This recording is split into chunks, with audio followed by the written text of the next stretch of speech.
الثعلب والطبل. جاء الثعلب يوما جوعا شديدا، فخرج إلى الغابة يبحث عن فريسة يسكن بها ألم الجوع. فجأة سمع صوتا عظيما أخافه، فثبت في مكانه وتكرر الصوت مرة. فقال الثعلب في نفسه: لما الخوف يجب أن أعرف مصدر هذا الصوت العظيم. تقدم الثعلب من حذر فرأى طبلا معلقا على شجرة، كلما هبت الريح على أغصان تلك الشجرة حركتها، فضرب الطبل فسمع له صوتا عظيم مخيف.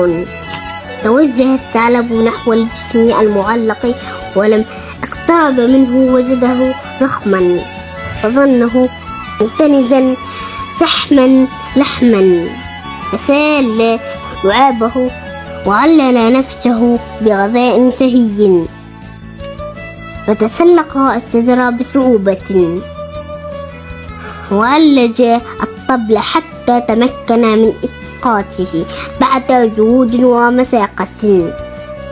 ثم أراد النزول من الشجرة، فوضع رجله على غصن رقيق، فكسرت الأغصان، وارتمى الثعلب بالأرض ارتتاما عظيما، لكنه تحمل